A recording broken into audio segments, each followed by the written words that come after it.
सप्तऋषि मैया से कह रहे हैं कि देवी, यदि तुम नारद की सीख अपनाओगी तो तुम्हारा घर कभी नहीं बसने वाला। मैया कहती हैं, बड़ो संभ न कर रहो कुंवारी। मैया ने साफ कह दिया कि मैं विवाह करूंगी तो बस भोलेनाथ से करूंगी, नहीं तो मैं कुंवारी रह लूंगी। आप अपनी शिक्षा मत दीजिए। सप्तऋषियों को अब एकदम पूर्ण विश्वास हो गया कि मैया तपस्या कर रही हैं। मैया की तपस्या सच्ची है, उनका प्रेम सच्चा है, उनकी श्रद्धा सच्ची है। सप्तऋषि आज प्रसन्न होकर भोले बाबा के पास पहुंचते हैं और उन्हें जाकर सारी सूचना देते हैं। कहते हैं, स्वामी, जो मैया तपस्या कर रही हैं इसमें इतना भी संदेह नहीं है। उनकी श्रद्धा, उनका प्रेम एकदम सच्चा है। वो सिर्फ आपके लिए ही तपस्या कर रही हैं, आपसे विवाह करना चाहती हैं। सप्तऋषियों ने जब ये बताया तब भोले बाबा बड़े प्रसन्न होते हैं, बहुत प्रसन्न होते हैं भोले बाबा। और देखिए भोले बाबा की एक खास बात, जब ये गुस्सा होते हैं तब भी इनकी समाधि लग गई, और जब अत्यंत प्रसन्न होते हैं तब भी लग गई समाधि इनकी। अब भोले बाबा की समाधि लग जाती है। इधर जैसे समाधि उनकी लगती है, दूसरी तरफ तारकासुर नाम का राक्षस, जिसका अब आतंक बढ़ता है। सारे देवता युद्ध करके उससे हार चुके हैं, कोई भी युद्ध में उसे पराजित नहीं कर पाता है। क्यों? क्योंकि उसने ब्रह्मा जी से ये वरदान मांगा है कि यदि मेरी मृत्यु हो तो भोले बाबा के पुत्र के हाथों से हो। क्योंकि उसे पता था मैया सती ने अपनी देह त्याग दी है, भोले बाबा वैरागी बने फिरते हैं, शादी तो करेंगे नहीं, और जब शादी नहीं करेंगे तो पुत्र कहाँ से आएगा, और जब पुत्र ही नहीं होगा तो मेरी मृत्यु कैसे होगी। इसीलिए उसने ऐसा वरदान मांगा। ब्रह्मा जी ने भी वरदान दे दिया। इसका आतंक बढ़ता है। अब सारे देवता हार चुके हैं इससे। सभी ब्रह्मा जी के पास पहुंचते हैं, कहते हैं, धन्य हो महाराज। अरे कम से कम वरदान देने से पहले एक बार हम लोगों के बारे में भी सोच लिया करो। तारकासुर का आतंक बढ़ रहा है, अब आप ही कोई उपाय बताइए जिससे इसकी मृत्यु हो सके। ब्रह्मा जी कहते हैं, नहीं भैया, इसकी मृत्यु ऐसे नहीं होने वाली है। फिर कैसे होगी? कहते हैं, भोले बाबा का जब पुत्र होगा तभी इसकी मृत्यु होगी। भोले बाबा का पुत्र अब कैसे आए? भोले बाबा तो समाधि में बैठे हुए हैं। पहुंचते सारे देवता श्री हरि नारायण के पास, क्योंकि जब सब हर जगह से हार जाते हैं तब नारायण के पास पहुंचते हैं, वही उस समस्या का हल देते हैं। सारे देवता आज नारायण जी के पास पहुंचे हैं, अपनी समस्या रख रहे हैं। कहते हैं, स्वामी कृपा करो, तारकासुर का आतंक बढ़ रहा है, और यदि ऐसे ही रहा तो जो देवता हैं ये भी नहीं बचेंगे। कुछ ना कुछ तो उपाय कीजिए।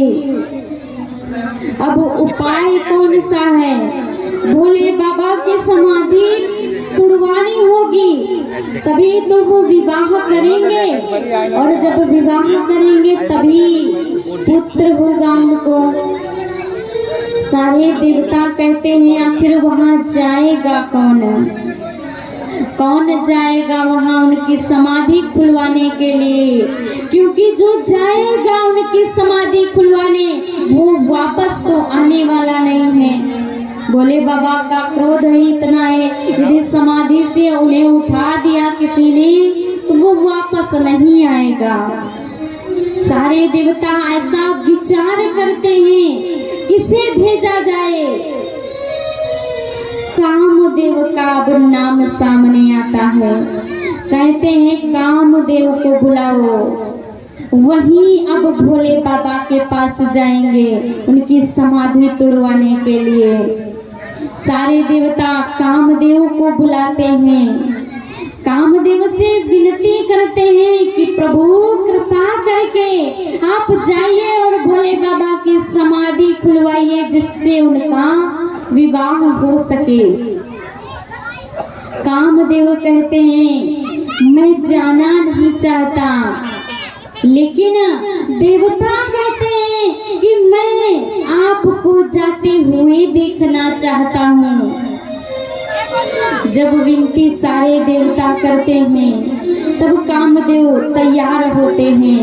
कहते हैं मेरी मृत्यु तो निश्चित है, लेकिन मैं परहित के लिए जा रहा हूँ, दूसरों के हित के लिए जा रहा हूँ, इसलिए भगवान मेरा कल्याण करेंगे।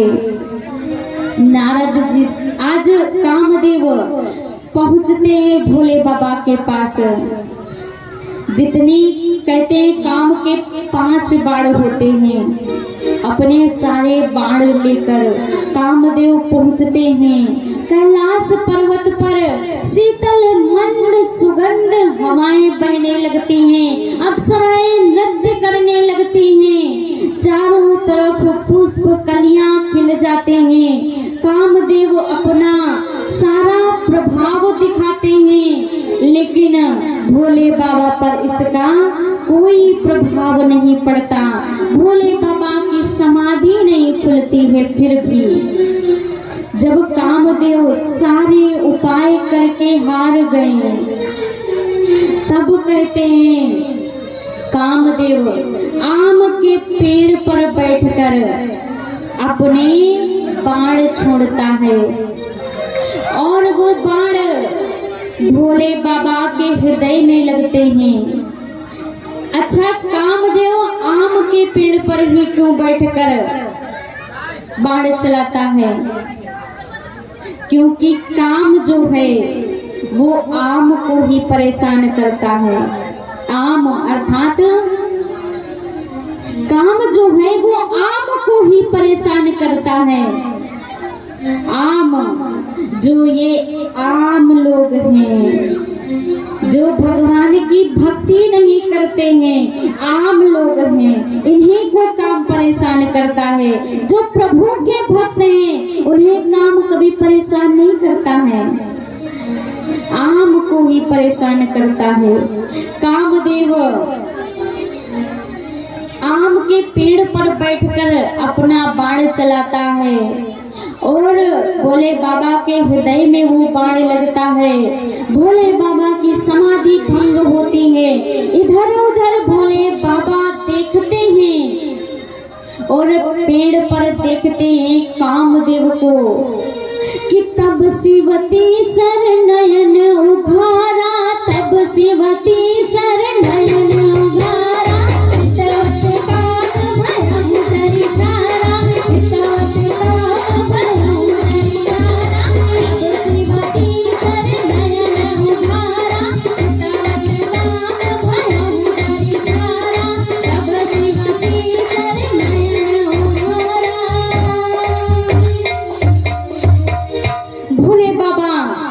अपना तीसरा नेत्र खोलते हैं और कामदेव को वहीं पर भस्म कर डालते हैं।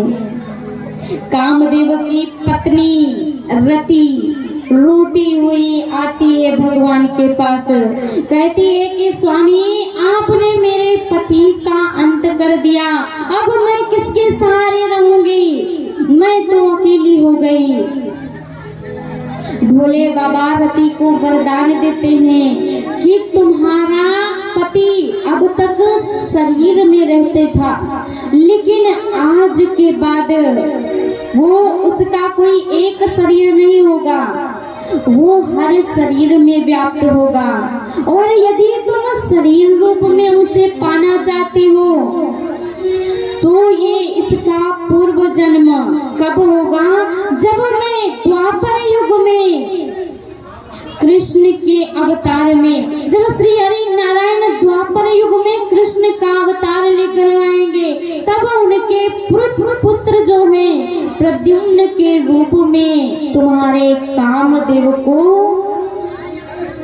तुम्हें वापस दिया जाएगा, तुम्हारे कामदेव तुम्हें वापस मिल जाएंगे, तब तक इंतजार करो। अब सारे देवता देखते हैं जैसे ही कि भोले बाबा की समाधि खुल चुकी है, सारे देवता ऐसा विचार करते हैं कहीं ये फिर से समाधि में न बैठ जाएं, इससे पहले कि ये समाधि में बैठे तुरंत चलो, तुरंत भोले बाबा के पास पहुंचो। सारे देवता भोले बाबा के पास पहुंचते हैं कैलाश पर्वत पर।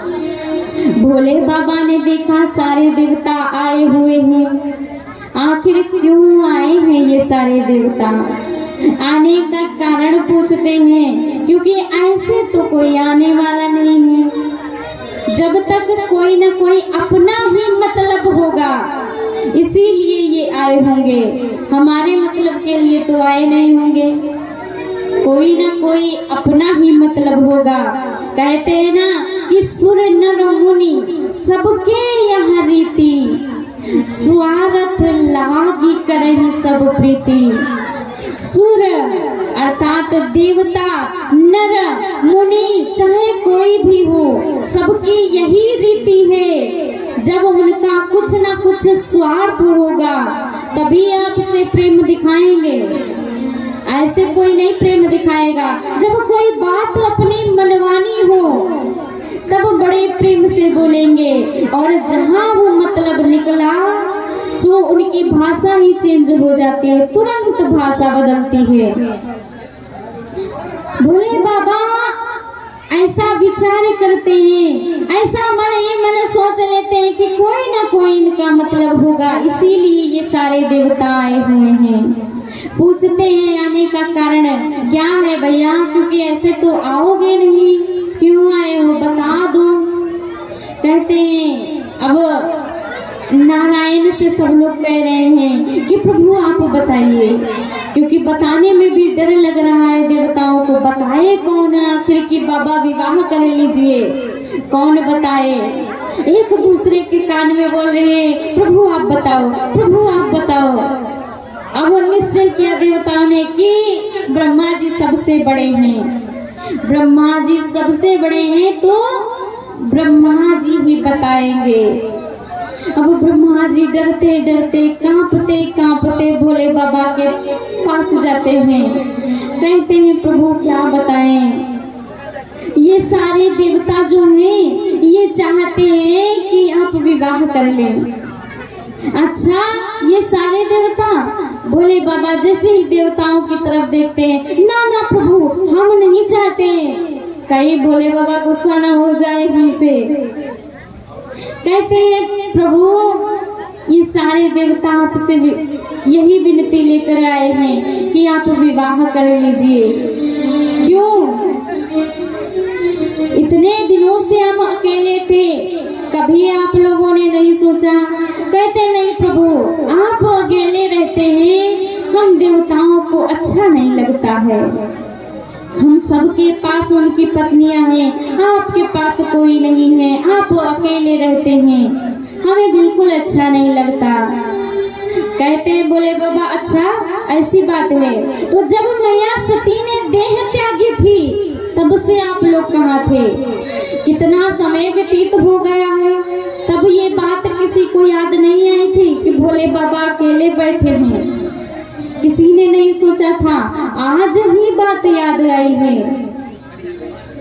कहते हैं बोले बाबा देखो तुम सबके लिए नहीं, लेकिन मैं अपने प्रभु को ऐसा वचन दे चुका हूँ कि मैं विवाह करूंगा, इसलिए अब आप लोग निश्चिंत होकर जाओ, मैं विवाह करूंगा।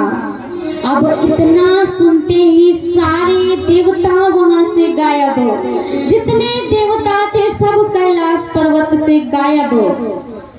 एकदम भोले बाबा ने इधर विवाह करने की अनुमति क्या दी, सब जाकर विवाह की तैयारियों में लग गए।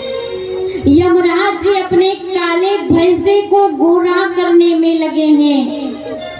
भगवान नारायण अपने गरुड़ जी को सजा रहे हैं। जिनके पास जो वाहन है सब अपने अपने वाहनों को सजा रहे हैं और स्वयं तैयार हो रहे हैं। एक ऐसी अनोखी बारात ये है कि दूल्हा बेचारा अकेला कैलाश पर्वत पर बैठा है और जितने बाराती हैं वो तैयार होने में लगे हुए हैं। जितने बाराती सब तैयार हो रहे हैं। देखिए, बारात में एक विशेष बात रहती है कि जो भी बारात में जाते हैं ऐसे तैयार होते हैं कि ये सोचते हैं कि आज कोई बारात में किसी को नहीं देखेगा मेरे अलावा, जितने भी लोग आएंगे मुझे ही देखेंगे, ऐसे तैयार होते हैं सब। लेकिन सच्चाई तो ये है कि कोई किसी को नहीं देखता अपने आप के अलावा। जितना जो सुंदर तैयार होकर जाएगा वो उतना ही अपने आप को देखेगा, बार बार किसी की तरफ ध्यान नहीं देगा, अपने आप को देखेगा कि कहीं मेकअप खराब तो नहीं हो गया, कहीं कुछ बाल तो नहीं बिगड़ गए। सब अपने आप को ही देखते रहते हैं, कोई किसी को देखता नहीं है। सारे बाराती तैयार होने में लगे हैं, लेकिन इधर भोले बाबा बेचारे अकेले बैठे हैं, कोई उन्हें तैयार करने वाला नहीं है। अब जो उनके गण थे, नंदी, श्रृंगी और भृंगी, ये तीनों गण भोले बाबा से कहते हैं कि प्रभु आपकी बारात होने वाली है, आपको कोई तैयार भी नहीं करने वाला है। प्रभु यदि आप बुरा न माने तो क्या हम आपको तैयार कर दें? भोले बाबा के गण बोलते हैं, प्रभु यदि बुरा न माने तो हम आपको तैयार कर देते हैं। भोले बाबा कहते हैं ठीक है भाई, तैयार करो। कौन तैयार कर रहा है भोले बाबा को? श्रृंगी, भृंगी और नंदी। नंदी का एक अर्थ और है बैल, बैल जानते हैं ना। और हम और आप जहाँ रहते हैं यहाँ पर एक बड़ी मशहूर कहावत है कि जब कोई काम बिगड़ जाता है ना तब हम कहते हैं अरे पूरे के पूरे बैले हो, बोलते हैं ना, पूरे के पूरे बैले हो। अब बताओ यही बैल जब बाबा का श्रृंगार करेंगे तब कैसा होगा? बाबा को स्वामी जी कह रहे हैं कि आज भोले बाबा का श्रृंगार नहीं हो रहा है, श्रृंगारा हो रहा है, श्रृंगारा। बाबा को स्वामी जी कह रहे हैं कि शिव ही शंभुगन करहि श्रृंगारा, शिव ही शंभुगन करहि श्रृंगारा, जटा मुकुट अहि मोर समारा, जटा मुकुट अहि ललाट सुंदर सिर गंगा, ललाट सुंदर सिर गंगा, नयन तीन उपवीत भुजंगा, नयन तीन उपवीत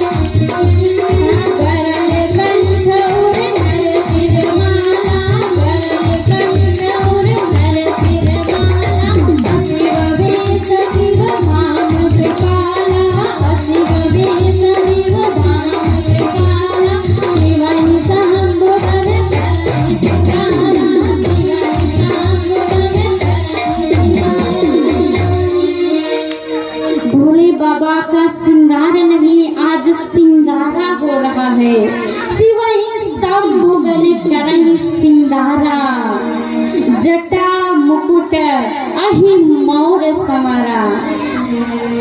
भोले बाबा ने जो क्रोध में जटाएं बिखेर रखी थी, वो गढ़ों ने आज समेट दी है एक पास। और भोले बाबा से कहते हैं कि बाबा, सिर में मोर लगता है, दूल्हे को मोर लगता है। अब बाबा क्या जाने मोर क्या होता है। कहते देखो भाई, हमने तो कभी देखा नहीं है, अब तुम लोग अपने आप जानो कैसा होता है। कहते अरे बाबा, ऊपर ऐसे रहता है और नीचे लड़ियां लटकी रहती हैं। कहते अच्छा, एक गढ़ को भेजते हैं, 25-30 सांप मंगाते हैं, सबका मुख ऊपर की ओर करके एक बड़े से सांप में बांधा और बाबा के सिर पर रख दिया। सबकी पूंछ नीचे लटक रही, एकदम लड़ियों की तरह, जैसे मोर में लड़ियां लटकी रहती हैं, ऐसे सर्पों की पूंछ नीचे लटक रही हैं।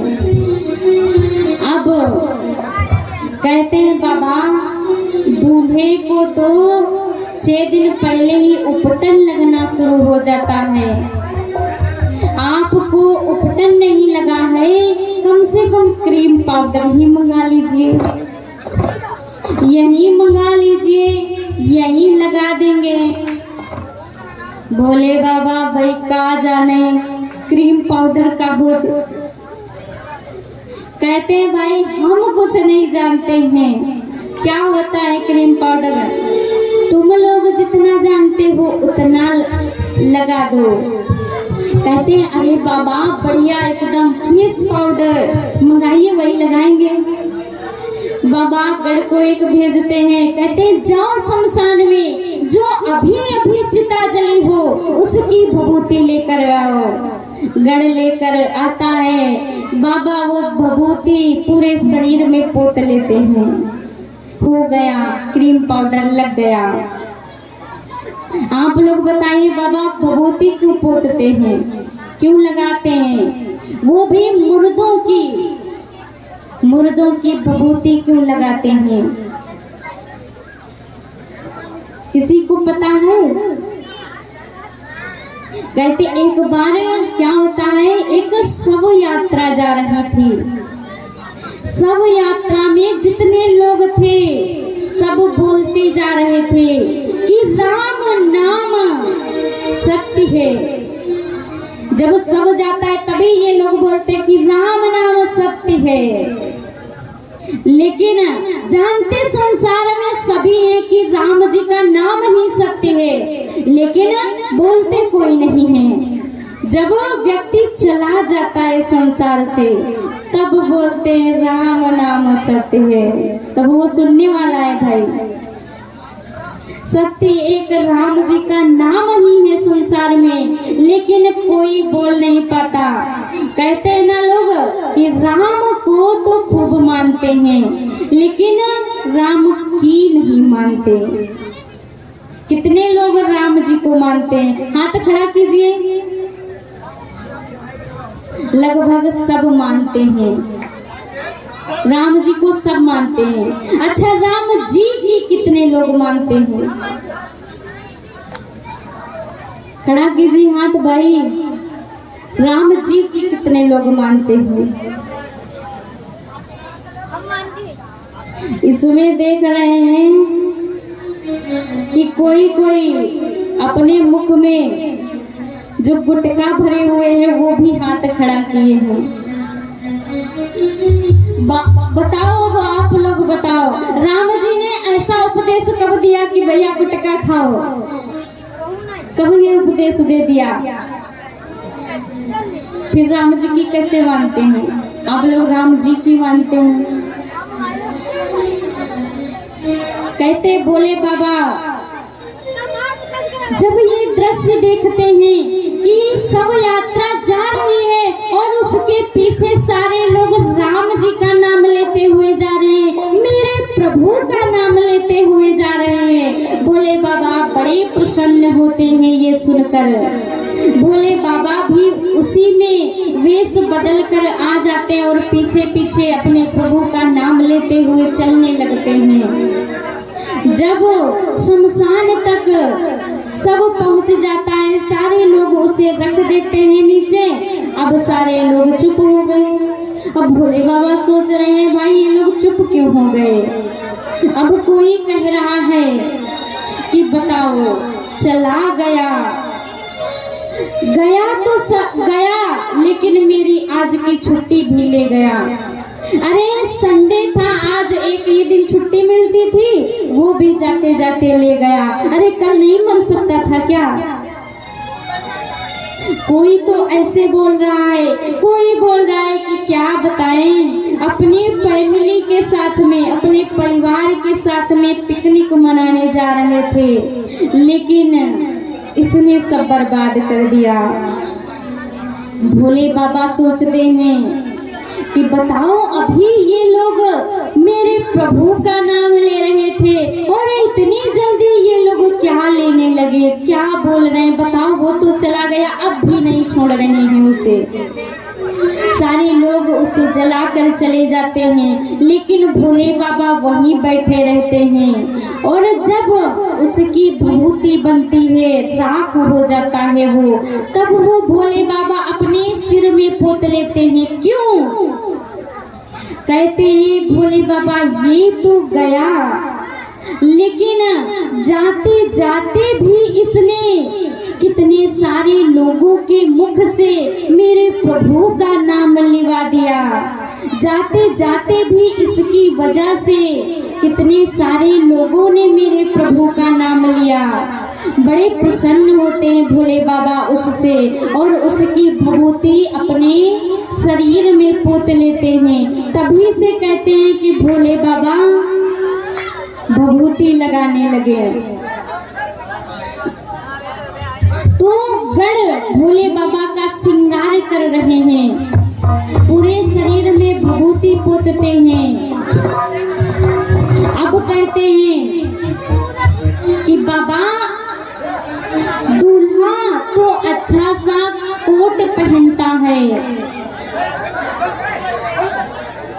दूल्हे के पास कोट होता है, आपके पास तो कुछ नहीं, आप क्या पहन कर वहां जाएंगे। बाबा कहते हैं देखो भाई, हमको तो ये इस बारे में कुछ नहीं पता है, तुम लोग ही जानो। देखते हैं आज का संसार में कि दूल्हे के पास यदि कोट ना हो तो वो पड़ोसी का कोट उधार ले लेगा, लेकिन पहन कर कोट जाएगा। भोले बाबा कहते हैं गढ़ से कि जाओ मृगशाला लेकर आओ। मृगशाला गढ़ लेकर आते हैं, लेकिन मृगशाला रुके तो रुके कैसे। अब तो लंबे लंबे सांप लेकर आए और कमर में भोले बाबा के बांध दिए और उनसे कहते हैं कि देखिए, सबसे बड़ी जिम्मेदारी तुम्हारे ही ऊपर है, तुम मत हटना कुछ भी हो जाए। यदि तुम हट गए तो भोले बाबा की लाज नहीं बचेगी। गणों ने उनका श्रृंगार किया है भोले बाबा का। भोले बाबा कहते हैं स्वामी कुछ अच्छा नहीं लग रहा है। अरे नए जमाने का फैशन है, थोड़ा फैशन में आइए बाबा। गण कहते हैं बाबा से कि भोले बाबा फैशन में आना,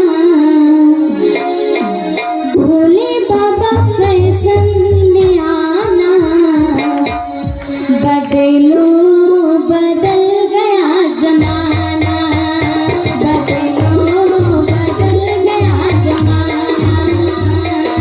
भोले बाबा फैशन में आना, भोले बाबा फैशन में आना, बदलो बदल गया जमाना, बदलो बदल गया जमाना।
बोलिए भूत भावन भोलेनाथ की।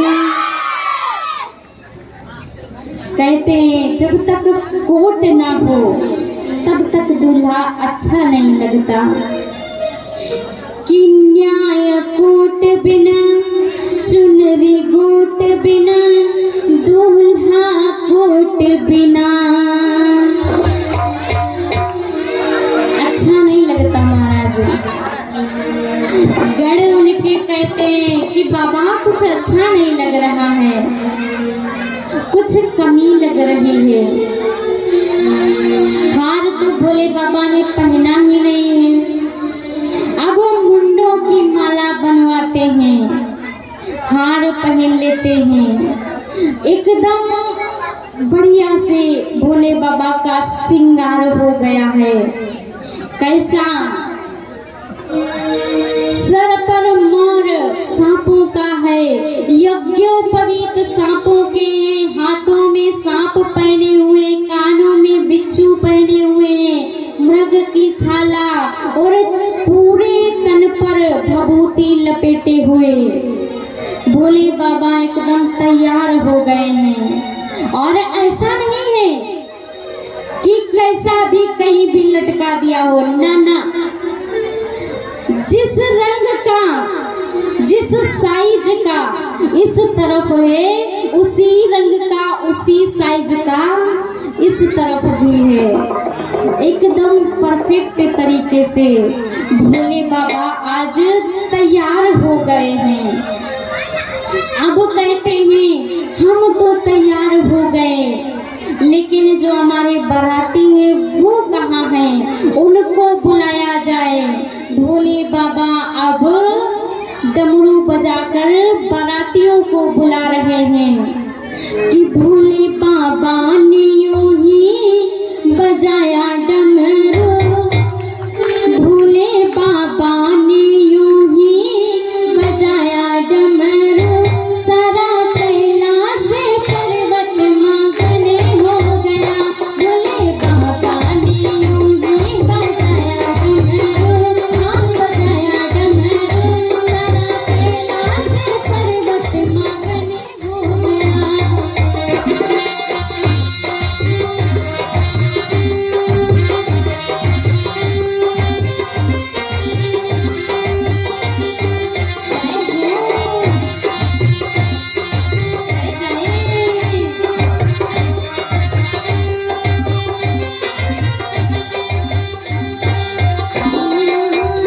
यहाँ ब्रह्मा चले वहाँ विष्णु चले,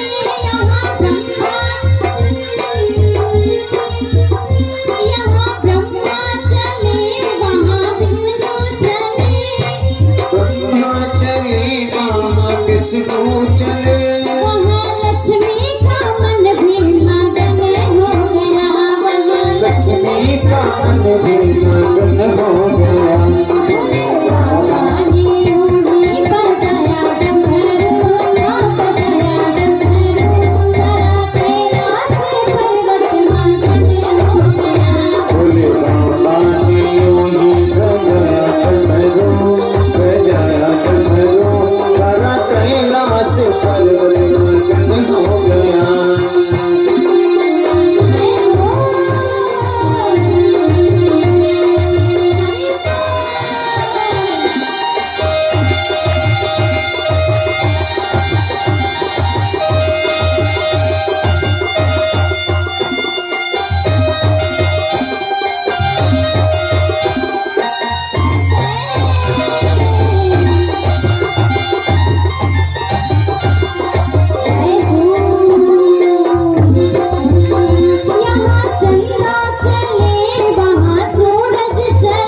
यहाँ चंद्रा चले वहाँ सूरज चले, यहाँ चंद्रा चले वहाँ सूरज चले, यहाँ चंद्रा चले वहाँ सूरज चले, यहाँ चंद्रा चले वहाँ सूरज चले, वहाँ तारों का मन भी मगन हो गया। भोले बाबा ने यूं ही बजाया डमरू, हाँ बजाया डमरू, सारा कैलाश पर्वत मगन हो गया। भोले बाबा ने ये सा बजाया डमरू, पर्वत मगन हो गया। जय हो।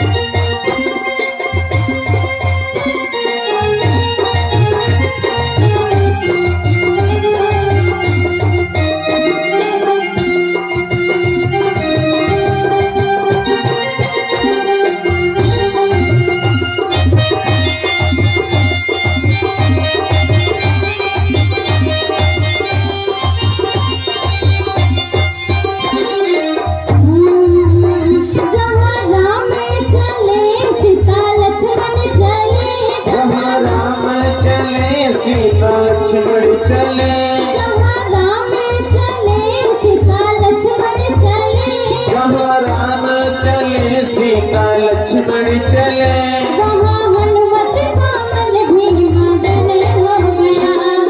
हनुमत का मन भी मगन हो गया।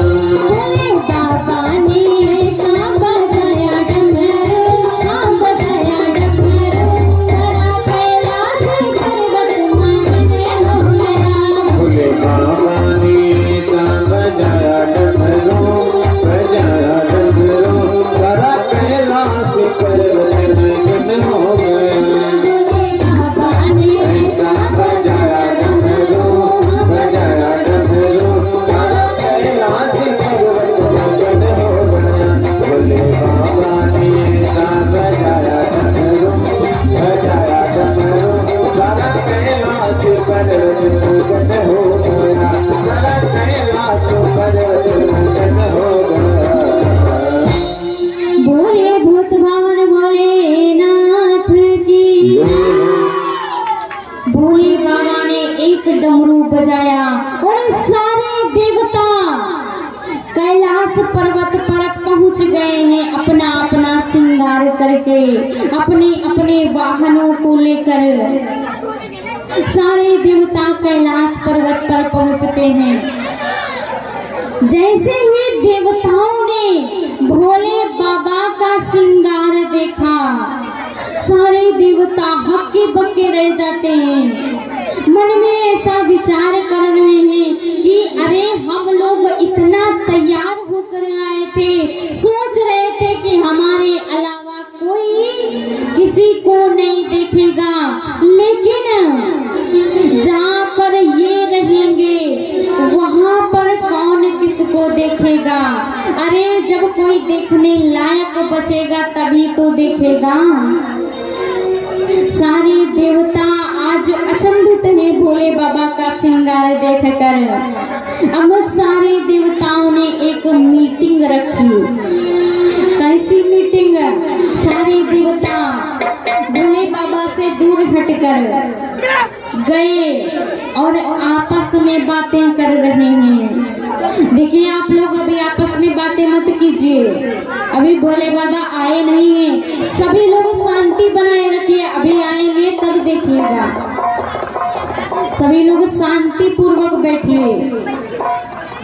भोले बाबा ये दृश्य देख रहे हैं। देवता एकांत में जाकर सारे देवता आपस में बातें कर रहे हैं कि भैया अगर ये गए हमारे साथ में तो क्या होगा। देवताओं की जो स्त्रियां थी वो भी हंस रही हैं भोले बाबा के ऊपर। कहती हैं कि जहाँ ये रहेंगे वहाँ तो कोई किसी को देखने के लायक भी नहीं बचेगा। सारे देवता आपस में ऐसा विचार करके एक मत निकालते हैं। क्या कहते हैं कि भोले बाबा से पहले हम लोग आगे आगे चलते हैं। अरे वहाँ पहुँचेंगे जब तो भोजन ना सही कम से कम नाश्ता तो मिल ही जाएगा।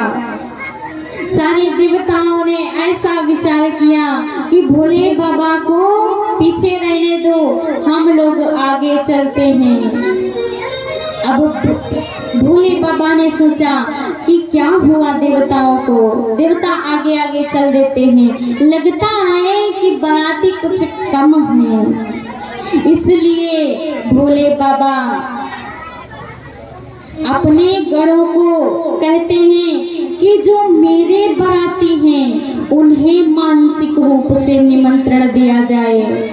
भोले बाबा अपने गणों को ये आदेश देते हैं कि जो हमारे बाराती हैं उन्हें मानसिक रूप से निमंत्रण दिया जाए। गण उन्हें मानसिक रूप से निमंत्रण देते हैं और जितने भी बाराती थे भोले बाबा के सारे आज शमशानों से निकलकर भोले बाबा के कैलाश पर्वत पर पहुंच जाते हैं। गण जोर से बोलते हैं हर हर महादेव।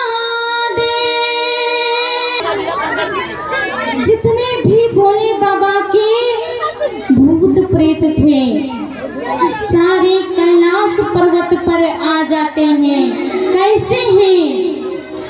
कोई भारत के ही नहीं है, विदेशों से भी उनके जो बाराती थे वो आए हुए हैं। कैसे हैं कि को मुख ही